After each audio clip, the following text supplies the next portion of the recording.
There are three universal constants in this galaxy. First, space is cold. Second, politicians lie. And third, you never, ever mess with humans. Unfortunately for the Zarnaxian Empire, they were about to learn the third constant the hard way. My name is Vexlor. I'm what you might call a procurement specialist, though humans would probably use less flattering terms like smuggler or thief. Whatever. Semantics. I was minding my own business at the Nebula Tavern on Outpost 7 when she walked in. The tavern went quiet. Not the dramatic, everyone stops talking quiet you see in entertainment vids. No, this was the subtle kind of quiet where conversations continue but drop several decibels while everyone pretends not to stare.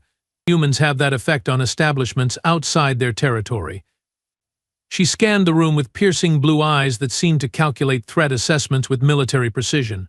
Average height for a human female, which made her taller than most species present. Dark hair pulled back in what I later learned was called a practical ponytail. Dressed in standard spacer gear, but I noticed the slight bulges that indicated concealed weapons. Plural. Great, I muttered into my fermented root juice. Another human with a death wish.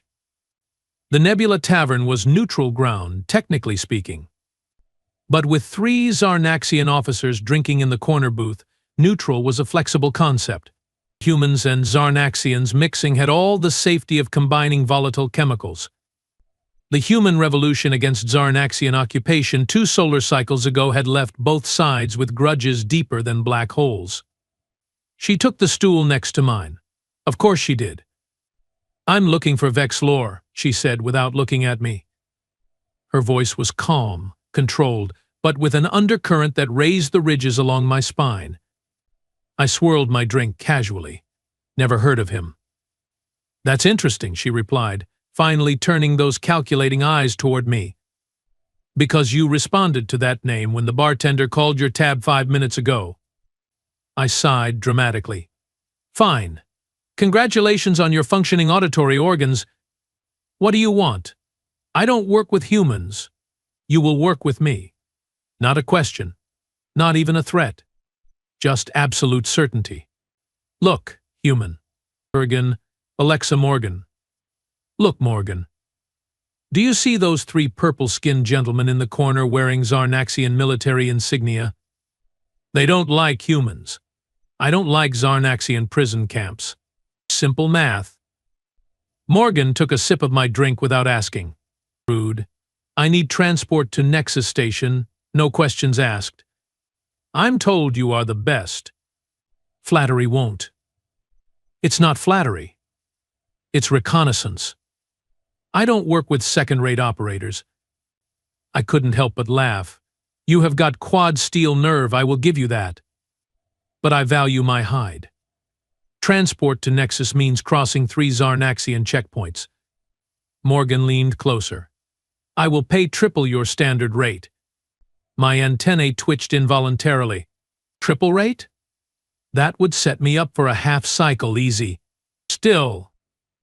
No amount of credits is worth Zarnaxian interrogation techniques, I whispered. They use neural scramblers that turn your worst memories into eternal loops. You humans fought them off your planet, but the rest of us aren't so lucky. Her expression changed, almost imperceptibly.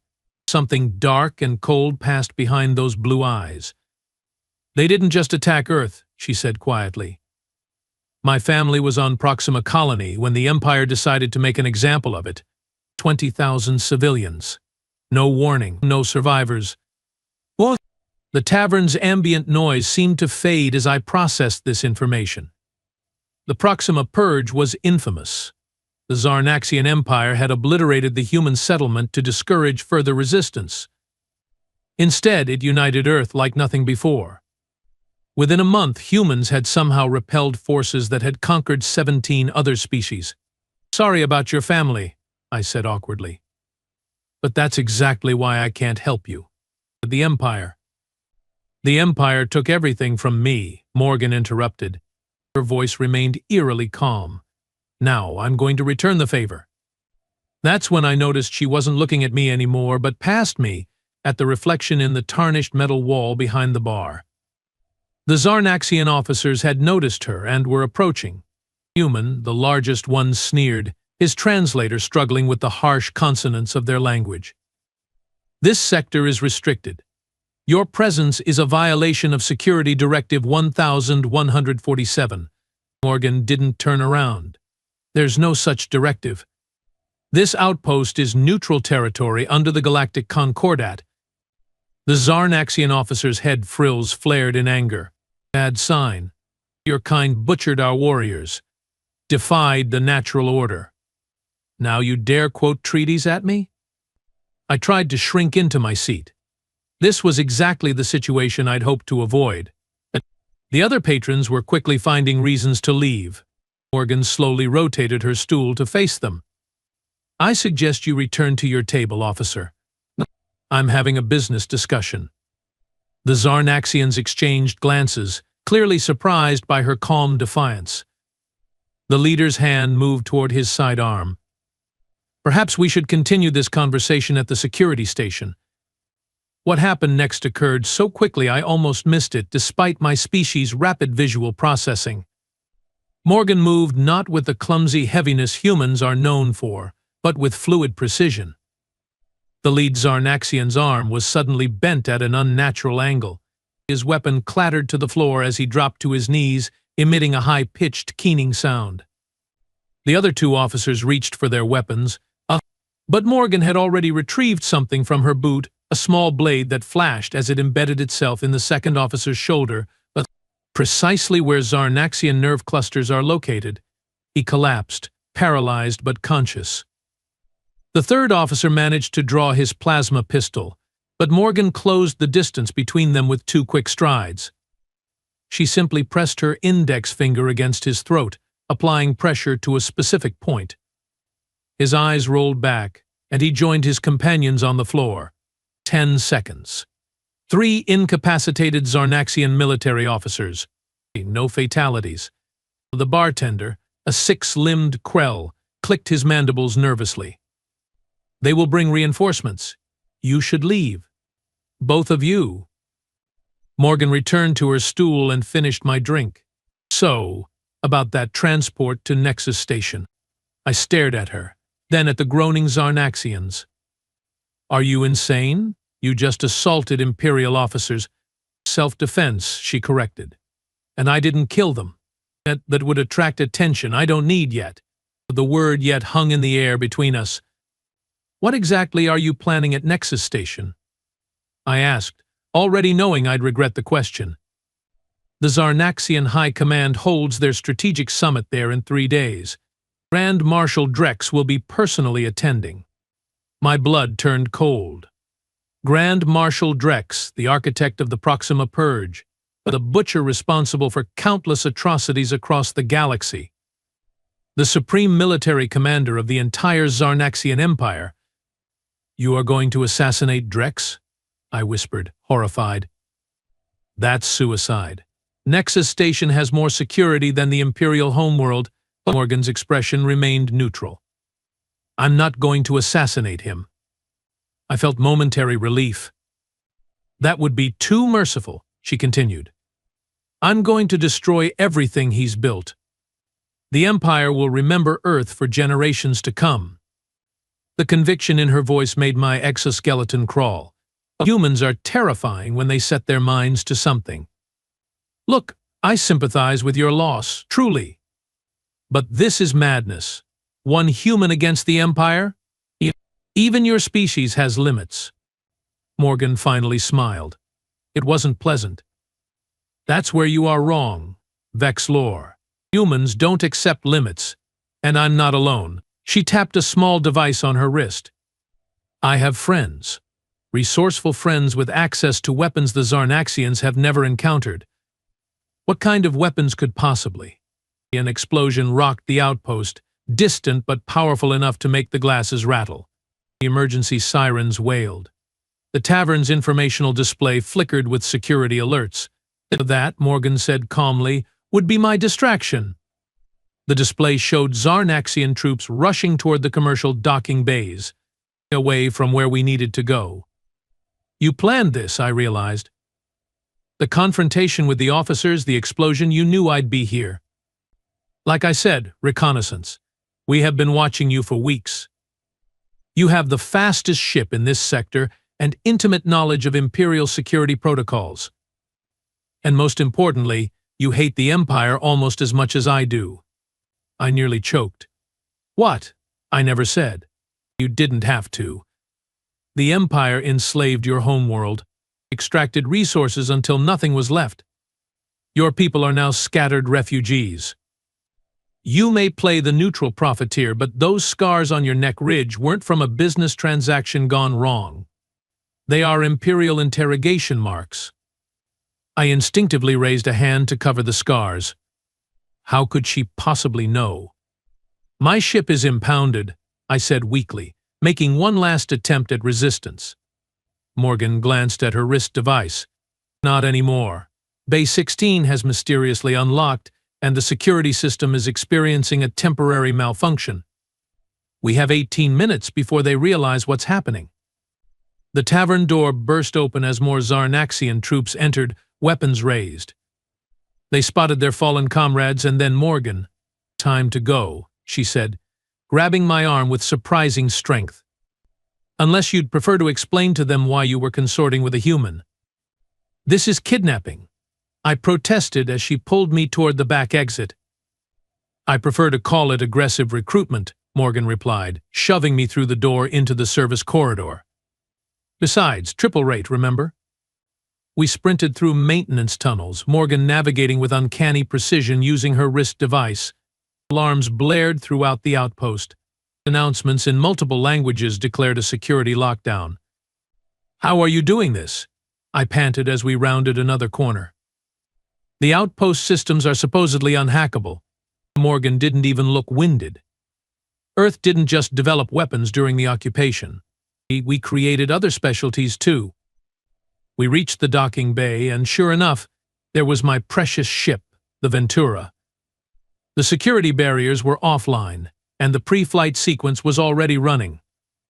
Your friends did this? I asked in disbelief. Humans understand cooperation better than most species, Morgan replied, ushering me up the ramp. When we unite behind a cause, we are quite effective. Once inside, I found my pilot's chair already occupied by another human male with skin several shades darker than Morgan's and close-cropped hair. About time, he said, fingers dancing over the controls. Perimeter defenses coming back online in 30 seconds. Vexlor, meet Devon Parker, our systems specialist, Morgan introduced. Devon, Vexlor has graciously agreed to help us reach Nexus Station. I most certainly did not agree till I began. 20 seconds, Devon interrupted. Might want to strap in. Morgan pushed me into the co-pilot seat. Your authorization codes, please, unless you want us to slice through those too. Grumbling, I pressed my appendage against the biometric scanner. The ship's engines hummed to full power. This is abduction and theft, I protested as the docking clamps released. It's a business arrangement, Morgan corrected. You get triple your usual rate, and we get transportation.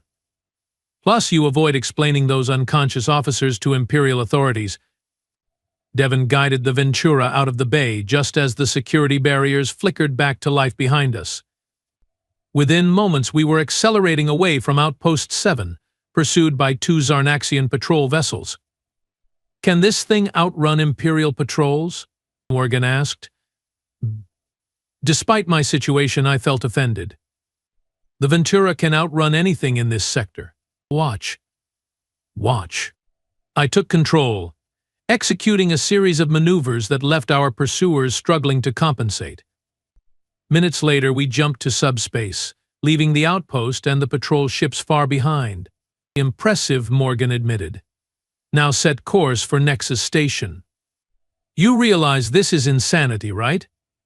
Even if we reach Nexus, even if you somehow get past their security, what exactly do you plan to do against the entire Imperial High Command?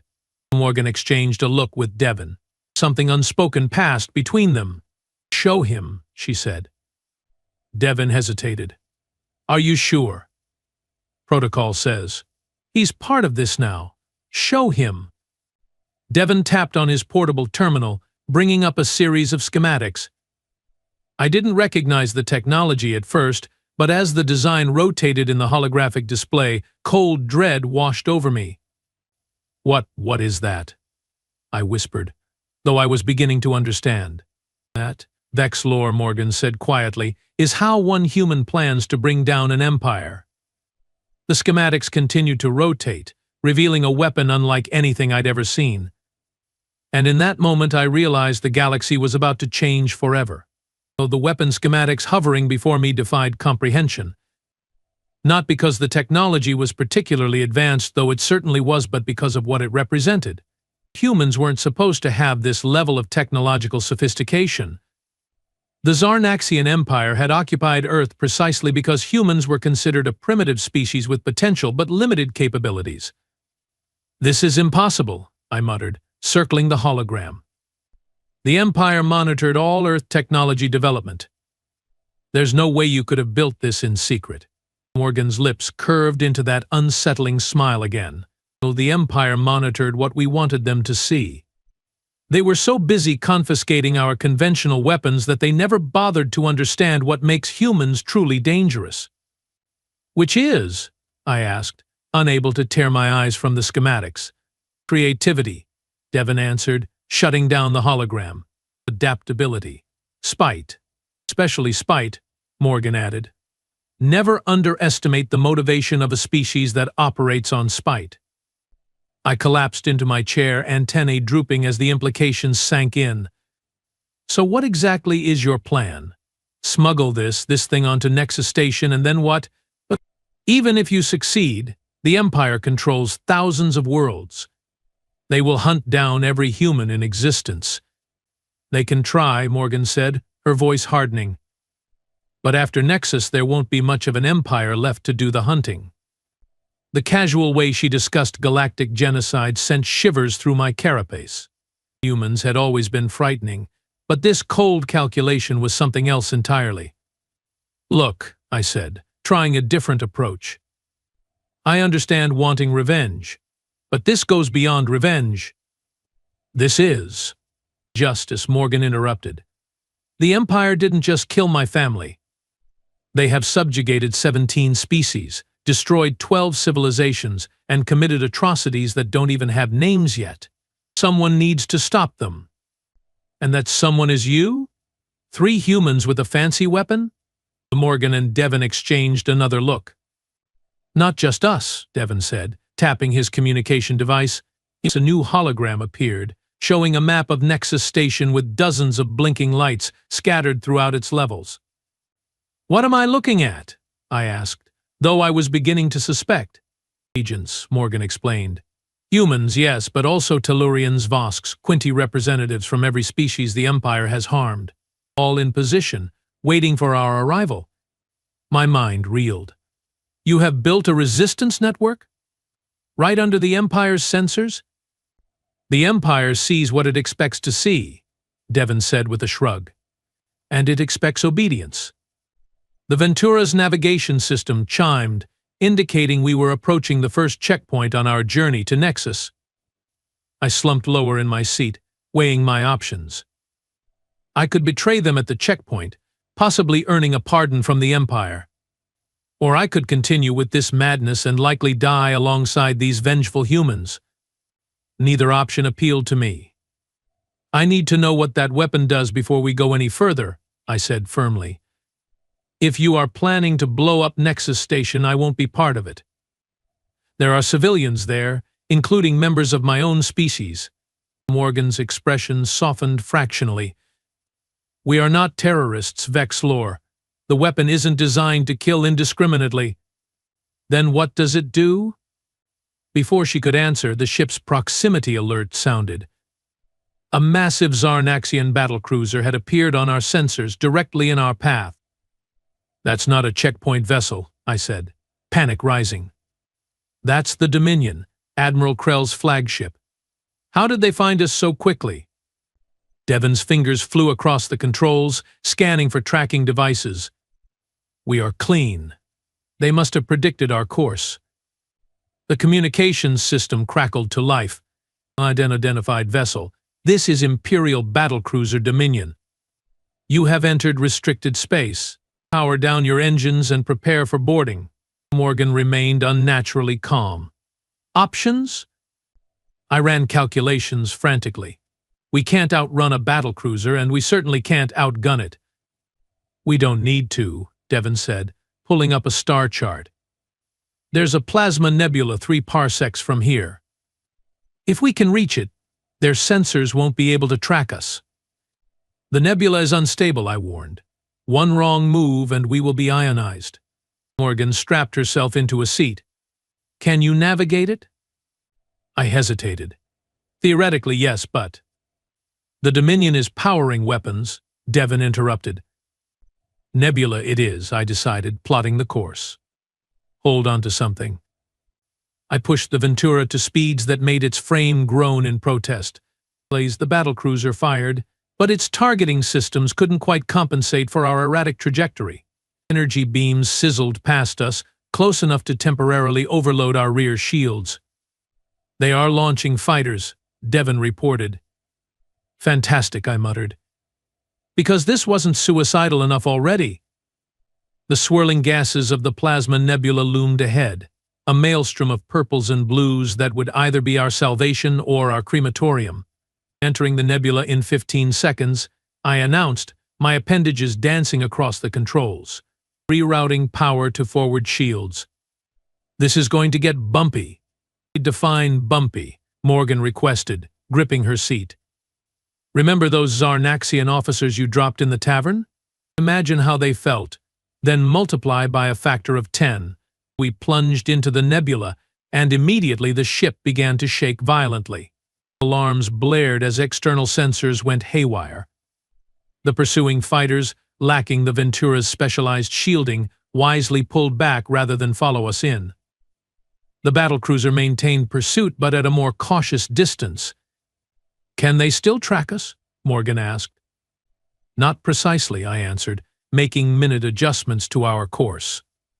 But they can follow our general direction. We need to lose them completely. I navigated deeper into the nebula, where plasma discharges grew more intense. Each flash temporarily blinded our sensors, making navigation increasingly treacherous. But I knew these phenomena better than most pilots. Smugglers who can't navigate hazardous regions don't remain smugglers for long. There, I said, spotting a particularly dense cluster of energy. Prepare for emergency power shutdown. What? Devon exclaimed. We will be dead in the water. Exactly. When I give the signal, cut all power except life support. The plasma discharges will mask our signature. Morgan nodded. Do it. We surged toward the energy cluster, and just before we reached it, I gave the command. Devon killed the power, and the Ventura went dark, momentum carrying us into the heart of the storm. Through the viewport, we watched as the battlecruiser continued along our previous trajectory, its massive silhouette occasionally illuminated by plasma flashes. They missed us, Devon whispered. For now, I cautioned. But Admiral Krell isn't known for giving up easily. He will establish a perimeter around the nebula and wait. Morgan unstrapped herself. Then we changed the plan. Instead of going around the Empire's forces, we go through them. With what? I demanded. In case you haven't noticed, we are one small ship against the Imperial fleet. She smiled, that unnerving smile again. Remember what I said about Spida's motivation? It's time you understood what we are really fighting with. While Devon maintained minimal systems, Morgan led me to the cargo hold. There, secured in a containment field, was a device roughly the size of a Zarnaxian communication module. It looked deceptively simple, a metallic sphere with intricate circuitry visible beneath a translucent outer shell. This doesn't look like a weapon, I observed. That's because it isn't, at least not in the traditional sense. Morgan placed her hand on the sphere, and it responded to her touch, circuitry glowing brighter.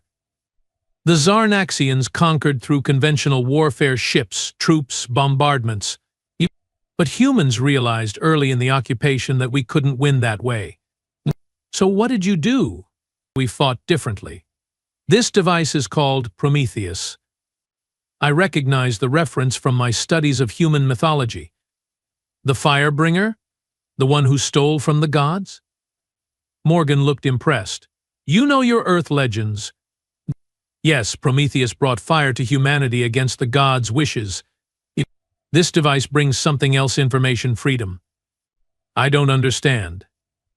The Zarnaxian Empire maintains control through information monopoly. Their quantum communication network is unhackable by conventional means.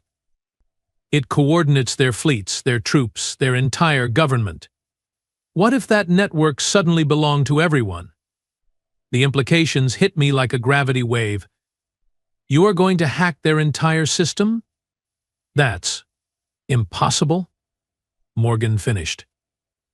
That's what they thought too. But humans specialize in the impossible. She activated a small holographic display, showing me the full extent of their plan. Prometheus wasn't designed to destroy the Empire physically, it was designed to destroy it from within by democratizing access to the quantum network. Every subjugated species would suddenly have access to Imperial communications, security codes, and military plans. The carefully maintained hierarchy would collapse overnight. The real weapon isn't this device, Morgan explained. It's knowledge, and once it's released, it can't be contained. The Empire will try to shut it down, I pointed out. They can try, Devon said, joining us. But Prometheus is designed to replicate across every system it touches. They'd have to destroy their entire network to stop it. For the first time, I began to see how this plan might actually work. It wasn't about brute force, it was about leveraging the Empire's own infrastructure against it. The battlecruiser has moved on, Devon reported. They are establishing a search pattern that will take them away from our position for approximately 2 hours. That's our window, Morgan decided. Vex Lore, can you get us to Nexus Station if we avoid the checkpoints? I calculated the risks. There's a maintenance corridor through the Larisian asteroid field that Imperial patrols avoid. It would put us within shuttle range of Nexus. But getting onto the station itself, that's another problem entirely. Leave that to me, Morgan said. I have someone on the inside. He restored power to the Ventura and slipped out of the nebula while the Dominion was searching the opposite quadrant. The Larisian asteroid field was treacherous, but compared to the Plasma Nebula, it was practically a leisure cruise. Within hours, we were approaching Nexus Station from its maintenance sector. Impressive, I admitted as the massive station came into view. Now what? What? Morgan activated her communication device. Lena, we are in position. A voice responded immediately. Docking Bay 47 is showing a scheduled maintenance shutdown. Security systems will be offline for 15 minutes. Don't be late. Who's Lena? I asked as Devon programmed the coordinates. Lena Patel. Imperial Security Officer officially. Resistance member actually. Her family was on Proxima Colony too. The pieces were falling into place. The Empire created its own opposition, didn't it? With every atrocity, they created more enemies. Now you are getting it, Morgan said. The Grand Marshal's summit begins in 3 hours.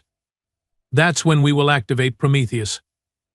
We approached Docking Bay 47 with minimal thrusters, coasting the final distance to avoid detection. As promised, the security systems were offline, and we docked without incident. Devon stayed with the ship while Morgan and I, disguised as maintenance workers, transported Prometheus in a service container. Lena met us just inside the station, a stern-faced human woman in an Imperial security uniform. The summit preparation is underway in the central chamber. Grand Marshal Drex arrived early. Perfect, Morgan said. Access points? Central Computer Hub, Level 42. It's guarded, but I have arranged a distraction. As if on cue, alarms blared throughout the station. Announcements in the Imperial language directed security personnel to the commercial sector. Suspected bomb threat, Lena explained with a hint of satisfaction, should keep them busy for at least 30 minutes. We moved through the station with surprising ease, using service corridors and maintenance shafts to avoid the main thoroughfares. Despite my reservations, I found myself admiring the humans' planning. Every detail had been considered, every contingency anticipated. "Why am I here?" I asked Morgan as we rode a service lift toward level 42. "You clearly had this plan before you met me." "Sometimes plans change," she replied. "The original extraction route was compromised. We needed your ship and your navigation skills." "And after? Assuming this works." She looked at me with unexpected sincerity. "Freedom. For all of us. Isn't that worth fighting for?" Before I could answer, the lift stopped at level 42. The computer hub was just ahead, its doors unguarded thanks to Lena's distraction. "Watch the corridor," Morgan instructed, taking Prometheus from the container. "This will only take a few minutes." I positioned myself where I could see approaching threats while Morgan interfaced Prometheus with the central computer. The device hummed to life, its circuitry pulsing with increasing intensity. "Upload commencing," she reported. 20%, 40%. Footsteps echoed from around the corner. I tensed, ready to warn Morgan, but relaxed when Lena appeared. "Security is returning," she said urgently. "They discovered the bomb threat was false." "How much longer?" I asked Morgan. 80%, 90. The device pulsed faster. "It's done. Prometheus is in the system." Nothing happened at first. Then, throughout the station, displays flickered. The Imperial symbol on every screen was replaced by a simple human glyph aflame. "What now?" I asked. Morgan retrieved Prometheus, its purpose fulfilled. "Now we get to the observation deck. I want to see Drex's face when his empire falls apart." We made our way up to level 50, where an observation lounge offered a view of the central chamber. Through the one-way transparency, we could see the gathered Imperial leadership, dozens of high-ranking Zarnaxians, including Grand Marshal Drex himself. "Is he the one?" I asked, noting a particularly decorated official at the center of the group. Morgan nodded, her expression hardening. "That's him. The one who gave the order to destroy Proxima Colony." As we watched, chaos erupted in the chamber. Aides rushed to terminals, security personnel surrounded the leadership, and Drex himself was shouting orders that clearly weren't being followed. "It's working," Lena said, monitoring a portable terminal. Imperial systems across 17 sectors are broadcasting their security protocols. The Resistance is already using the codes to free detention camps on 6 worlds. Morgan watched Drex with cold satisfaction. "This is just the beginning. By tomorrow, the Empire won't exist as we know it." I should have felt elated. The tyrannical empire that had destroyed my homeworld was collapsing before my eyes. Instead, I felt a creeping unease. "What happens after?" I asked. "Power vacuums rarely end well." "We have thought of that," Morgan assured me. "Representatives from all affected species are standing by to form an interim government. The knowledge Prometheus has released will be shared equally. And you? What will you do when this is over?" Morgan finally tore her gaze away from Drex.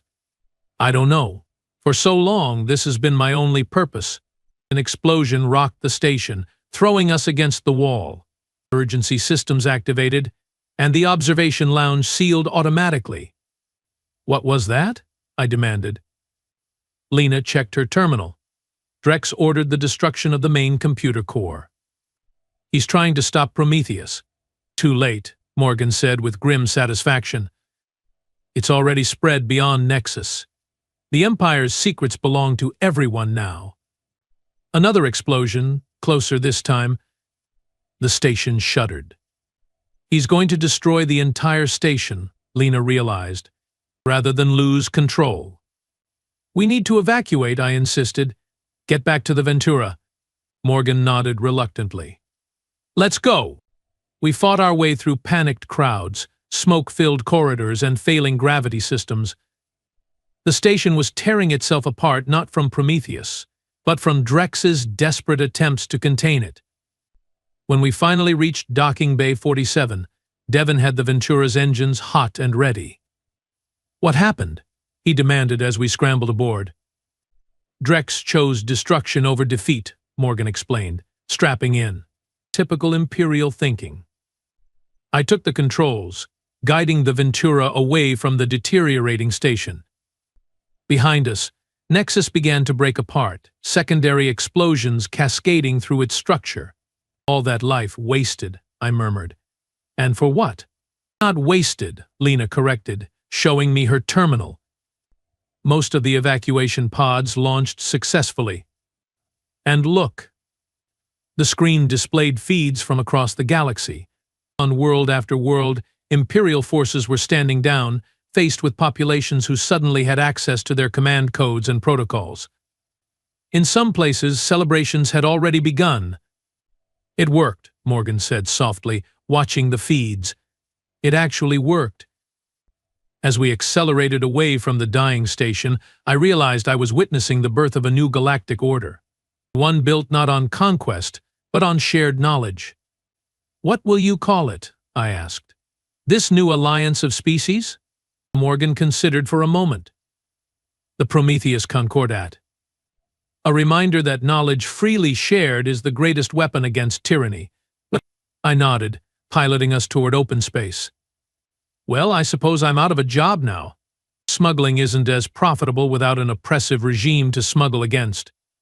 You could stay with us, Morgan offered unexpectedly. The Concordat will need ships, pilots, people who know the shadows of the galaxy. Is that a job offer? We consider it a partnership.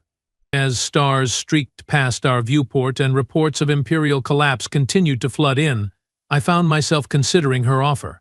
Humans truly were the most dangerous species in the galaxy, not because of their weapons or their technology, but because of their unyielding determination. I will think about it, I said, setting course for Earth. But first, I believe you owe me triple my standard rate. Morgan actually laughed, the first genuine laugh I'd heard from her. Some things never change, do they? 3 universal constants, I reminded her.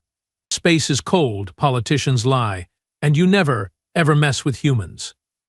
And as the Empire crumbled behind us, that third constant had never been more true.